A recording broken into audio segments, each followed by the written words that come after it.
আসসালামু আলাইকুম।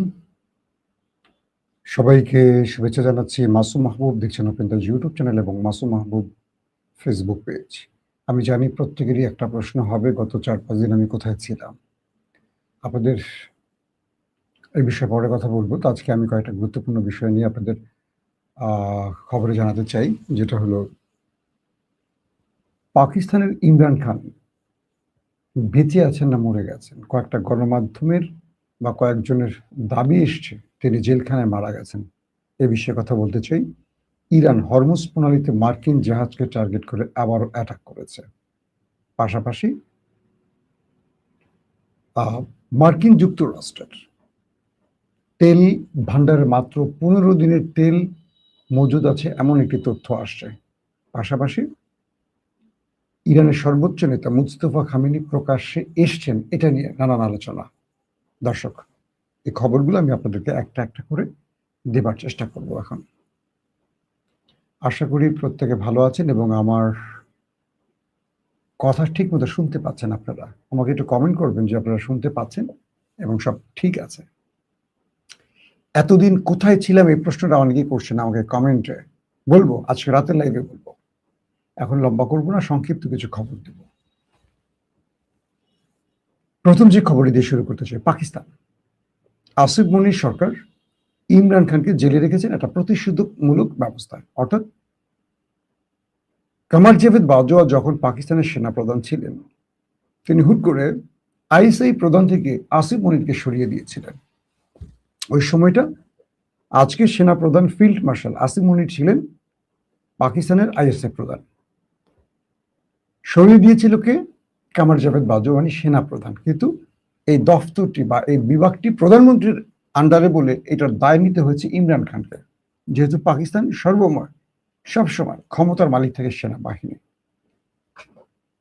এরপর সেই স্থানে বসানো হয়, মানে আইএসএর যে নতুন ডিজি হন সেখানে বসা হয় ফায়েজ হামিদকে, এবং ফায়েজ হামিদ একটার পর একটা সফল অপারেশন করে এক প্রকার আফগান থেকে আমেরিকানদের হটিয়ে তালেবান শাসন প্রতিষ্ঠা করেন।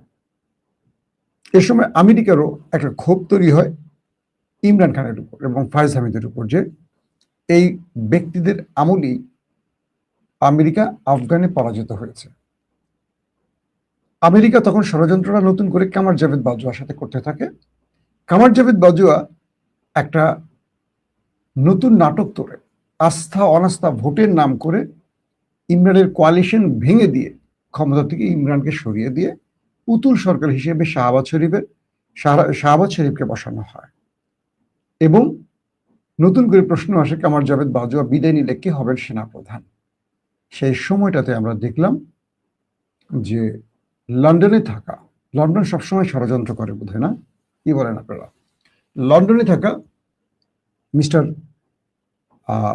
নওয়াজ শরীফ তার সাথে একটা গোপন মোলাকাত করেন আজকে সেনাপ্রধান আসিম মনির। তখন তিনি সেনাপ্রধান ছিলেন না, তিনি সেনাপ্রধান হওয়ার দৌড়ে ৫ জন বা ১০ জনের একজন ছিলেন, তার চেয়ে যোগ্য ব্যক্তিরা ছিলেন।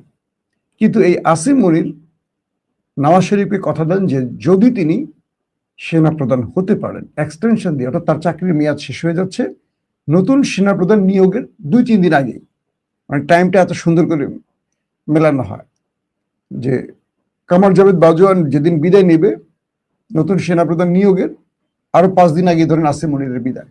কিন্তু এরই মধ্যে আমাদের নওয়াজ শরীফকে যখন ক্ষমতার লোভ দেখানো হয়, তখন তিনি ক্ষমতার লোভে নতুন সেনাপ্রধান হিসেবে আসিম মনিরকে নাম শনাক্ত করেন এবং তিনি বলে দেন নওয়াজ যে ইমরানকে রাজনীতি থেকে পুরোপুরি মাইনাস করে দিতে পারলে আপনাকে সেনাপ্রধান করা হবে, পরবর্তীতে তাদেরকে ক্ষমতায় বসাতে হবে। আসিম মনির সেই ওয়াদাবদ্ধ হয়ে পরবর্তী নির্বাচনে ইমরান খানের দল জিতে গেল, ক্ষমতা বসতে দেয়নি আসিম মনির। এভাবে আসিম মনির পর্দার আড়াল থেকে সেনাপ্রধান হন এবং ইমরানকে মাইনাসের কাজটা শুরু করেন। এরপর ইমরান খান আজ ৩ বছর জেলে আছেন। এই ব্যক্তির বিরুদ্ধে আদালতে একটি অপরাধ প্রমাণিত হয়নি, যেহেতু নতুন করে প্রায় ২০০-র অধিক মামলা তার নামে করেছে এই আসিম মনির সরকার। সাম্প্রতিক সময় গতকালকে পাকিস্তানের একজন প্রবাসী সাংবাদিক তার সোশ্যাল মিডিয়াতে লিখেছেন জেলখানায় ইমরান খান মারা গেছে, এবং তিনি সেখানে উদ্ধৃতি দিয়েছেন তিনজন স্টিল সেনা গুরুত্বপূর্ণ কর্মকর্তার বরাত দিয়ে এই সংবাদটি তিনি পেয়েছেন। অর্থাৎ পাকিস্তান সেনাবাহিনীর তিনজন গুরুত্বপূর্ণ ব্যক্তির বক্তব্য যে ইমরান খান জেলে মারা গেছেন, এই তথ্যটি ওই সাংবাদিক প্রবাসে বসে পেয়ে তিনি তার সোশ্যাল মিডিয়ায় লিখেছেন। এবং তার এই বক্তব্য ধরে পাকিস্তানের সবচেয়ে জনপ্রিয় সাংবাদিক, যিনি এই মুহূর্তে ইমরান রিয়াজ খান, যিনি বারবার জেলে গেছেন এই ফ্যাসিস্ট সরকারের বিরুদ্ধে লিখতে গিয়ে, কথা বলতে গিয়ে, তিনিও এই বক্তব্যটি দিয়েছেন তার রেফারেন্স ধরে, যে প্রবাসী সাংবাদিক দাবি করছেন জেলখানায় ইমরান খান মারা গেছেন এবং ইমরান খানকে তার পরিবারের সাথে আজকে অনেকদিন কোনো প্রকার দেখা করতে দেয়া হচ্ছে না, কোনোভাবেই দেখা করতে দেয়া হচ্ছে না। তো এগুলো নিয়ে পাকিস্তানের রাজনীতিতে একটা নতুন করে, এটা গুজব বলবো না, এটা সত্য এখনো কনফার্ম না, এটা পাকিস্তানের কোনো বড় গণমাধ্যম, পাকিস্তানের গণমাধ্যমকে আবার বিশ্বাস করবে না, এটা হাসিনার আমলের ৭১ টিভি, সময় টিভির মতো, যে সেনাবাহিনী যা বলে তারা তাই করে। মানে এরা সেনা পালিত সাংবাদিক, আগে ছিল হাসিনা পালিত সাংবাদিক, আর পাকিস্তানের সেনা পালিত সাংবাদিক। ওইখানে সাংবাদিকতা যারা করতে চান তারা হয় দেশ থেকে পালিয়ে যান অথবা তাদেরকে বারবার জেলে যেতে হয়। তো এখন ইমরান খান যদি মারা যান, পুরো পাকিস্তানে কি ঘটতে পারে যদি এই সংবাদটি সত্য হয়?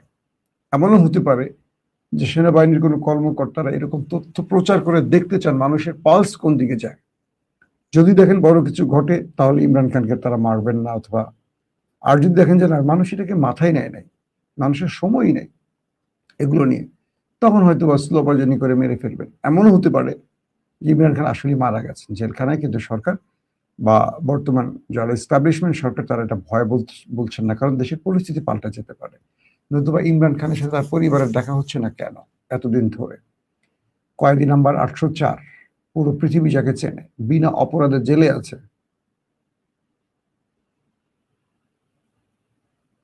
তো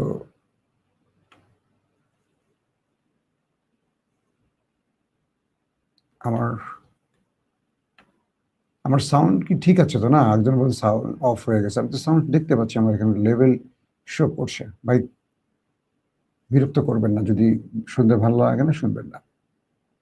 ভাই আপনার জন্য খুব চিন্তায় আছেন। জি, আমাকে যে আপনারা এত ভালোবাসেন এটা আমি আসলে মুগ্ধ হই। যখন দূরে থাকি, যখন আমি কয়েকদিন ভিডিও না করি, মানসিকভাবে একটু কিছু কাজে বিজি ছিলাম, সব কাজ মিলে, তো রাতে এটা নিয়ে আপনাদের সাথে কথা বলবো। এখন কিছু খবর দিয়ে নিই আপনাদের। দ্বিতীয় যে খবরটি আসছে সেটি হলো কি বলে, ইরানে হরমুজ প্রণালীতে ইরানের আইআরজিসির আবারও মার্কিন জাহাজকে টার্গেট করে অ্যাটাক করেছে। বলা হচ্ছে যে মার্কিন যুক্তরাষ্ট্রের একটি তেলের ট্যাঙ্কারে তারা সিরিক বন্দর থেকে সিরিজ কয়েকটি মিসাইলের মাধ্যমে অ্যাটাক চালায় এবং সেই জাহাজটিতে আগুন ধরে গেছে। অর্থাৎ ইরান বলে দিয়েছে যে এই অঞ্চলে তুমি যা চাও আমার টেরিটরির মধ্যে আমি হতে দেব না। এবং আমেরিকা বারবার যে চেষ্টাগুলো করছে, সে চেষ্টায় ইরান বারবারই পানি ঢেলে দিচ্ছে। এখন হরমুজ প্রণালী পুরো ইরানের কন্ট্রোলে, তাদের ইশারা বা তাদের অনুমতি ছাড়া, তাদের হাতের পুরো সবুজ সংকেত ছাড়া হরমুজ বন্ধ থাকবে। এবং হরমুজে যখনই আমেরিকা কোনো অ্যাডভেঞ্চারের চেষ্টা করছে বা তার শক্তি প্রয়োগের চেষ্টা করছে, ইরান পাল্টা জবাব দিচ্ছে এভাবে। এবং আরো ইন্টারেস্টিং খবর, মার্কিন যুক্তরাষ্ট্রে তার রিজার্ভ তেল আর 15 দিন চলতে পারে, এই তথ্যটি কয়েকটি বড় গণমাধ্যম প্রকাশ করেছে। বলা হচ্ছে যে চীন যেখানে প্রায় 1 বছরের মতো তেল মজুদ রেখেছে, সেখানে আমেরিকায় মাত্র 15 দিনের তেল মজুদ আছে। হরমুজ বন্ধ, বাবুল মান্দাব বন্ধ, বিশ্ববাজারে এই যুদ্ধ পরিস্থিতির জন্য তেলের যে সংকট, মূল্যবৃদ্ধি, সবকিছু মিলে নাকাল এখন আমেরিকা নিজে। যেই ক্রাইসিসটি তারা তৈরি করেছে, সেই ক্রাইসিসে তারা নিজেরা আটকে গেছে। তো এই পরিস্থিতিতে আমেরিকা একটা বড় রকম বিপদে পড়তে পারে। এখন ধন্যবাদ ভাই যে লিখছেন। তো এই অবস্থায় আমেরিকা কি করবে, এটা নিয়ে নতুন পরিকল্পনা, নতুন তোড়জোড় শুরু হয়েছে। কোথায় আবার আমেরিকা থাবা বসাবে? ইরানের সাথে পর্দার আড়ালে যে আলোচনা আমেরিকা করছিল, সেখানে তারা সুবিধা করতে পারছে না, কারণ ইরান তার কূটনীতিতে আমেরিকাকে বারবার পরাজিত করছে, যুদ্ধ কৌশলে পরাজিত করছে। প্রত্যেকটা সাইড দিয়ে ইরান তাদেরকে ভালো পরিমাণ চাপে ফেলে দিয়েছে, মানে ডোনাল্ড ট্রাম্পকে। ইতিমধ্যে ইরানের মেহের নিউজে একটি সংবাদ প্রচার হয়েছে ব্রেকিং আকারে। সেখানে দেখা গেছে মুস্তফা খামেনি তার কয়েকজন অনুসারীকে নিয়ে কথা বলছেন, কয়েক সেকেন্ডের একটা ভিডিও, যখন ইসরায়েল বলছে যে মুস্তফা খামেনি মানে এক প্রকার কি বলে এটাকে, কোমায় আছেন, তিনি কোমায় আছেন। আরো কিছু গণমাধ্যম বলছে মুস্তফা খামেনি তার বাবার সাথে মারা গেছেন, এবং প্রেসিডেন্ট মাসুদ পেজিশকিয়ান তিনি নিজেই নাকি তার সাথে ঠিকমতো দেখা করতে পারছেন না, এমন অভিযোগও আসছে। তো সবকিছুর উত্তর মিলাতে একটি ভিডিও প্রকাশ্যে এসছে, আর সেটি হলো তিনি কোনো একটি গোপন জায়গায় বা কোনো একটি জায়গায় বসে সুস্থভাবে তার সেই পোশাক পরা, যেভাবে তিনি পোশাক পরেন সেইভাবেই তিনি বসে আছেন এবং কয়েকজন অনুসারীর সাথে হাত নেড়ে কথা বলছেন। এটাকে যখন মেহের নিউজ প্রচার করেছে পুরো পৃথিবীতে, মুস্তফা খামেনির এই ছবিটি মানে তার বাবা মারা যাওয়ার পর বা হামলার পর এই প্রথম তাকে প্রকাশ্যে ইরান দেখালো। এটা কি ডিফেক? এটি কি পূর্বের ভিডিও? এটা নিয়ে এখন আবার নতুন আলোচনা আসছে যে মুস্তফা খামেনি যেখানে বসে আছেন এটা কি পূর্বে কোনো রেকর্ডেড ভিডিও, অথবা এটা কি কোনো ডিফেক ভিডিও? কি হতে পারে? এটা নিয়ে আবার আলোচনা শুরু। এতদিন ধরে আমরা দেখলাম যে মুস্তফা খামেনির বাবা আয়াতুল্লাহ খামেনির জানাজার দিন তার বাকি 3 সন্তান এসেছিলেন, তাকে দেখা যায়নি। সবচেয়ে ইন্টারেস্টিং ব্যাপার হলো মুস্তফা খামেনিকে খুঁজছে মোসাদ, সিআই থেকে শুরু করে পৃথিবীর নামকরা গোয়েন্দা সংস্থাগুলো, এবং নেতানিয়াহু তার মোসাদ প্রধানকে ধমকিয়েছেন এবং এটা নিয়ে বলছেন যে তোমরা এত বড় ব্যর্থ গন্ড গ্রুপ কেন এখন পর্যন্ত মুস্তফার কোনো খবর এনে দিতে পারোনি কেন? বলা হচ্ছে যে মুস্তফা এই মুহূর্তে রাষ্ট্রের সবচেয়ে ইম্পর্টেন্ট একজন ব্যক্তি হওয়ায় বা তার বাবার মৃত্যুর পর ইরানকে রক্ষায়, সার্বভৌমত্ব রক্ষায় মুস্তফাকে খুব গুরুত্বপূর্ণ মানে খুবই ভাইটাল হিসাবে দেখা হচ্ছে।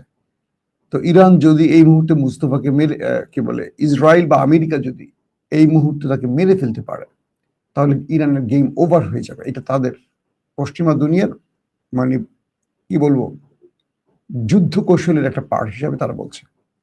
তো ইরান এটাকে দেখছে যে তাদের দেশের সার্বভৌমত্ব রক্ষা, স্বাধীনতা রক্ষা, জনগণের ঐক্য ধরে রাখার জন্য একটা দাঙ্গা বা একটা বিধ্বস্ত পরিবেশ থেকে ইরানকে রক্ষা করতে হলে সব মিলে একটা কি বলবো 1000 বছরের ঐতিহাসিক পারস্য ইরানকে ধরে রাখতে হলে একটা নির্দিষ্ট ব্যক্তিকে তার আঙুলের ইশারার মাধ্যমে বাঁচিয়ে রাখতে হয়, যেটা আয়াতুল্লাহ আলী খামেনি করেছেন। তো এই জন্য ইরান তার ব্যাপারে সর্বোচ্চ সতর্ক আছে, এবং বলা হচ্ছে যে ইরান বা আইআরজিসি, ইরানের যে মিলিটারি এস্টাবলিশমেন্ট, তারা যে কোনো মূল্যে মুস্তফাকে রক্ষার জন্য তাকে একেবারে সর্বোচ্চ গোপনীয় স্থানে রেখেছে, যার সাথে কারো যোগাযোগ ব্যবস্থা নেই। একদম নির্দিষ্ট কয়েকজন ব্যক্তির সাথে তার যোগাযোগ রেখেছেন, যাদের সাথে অন্য কারোর যোগাযোগ থাকবে না।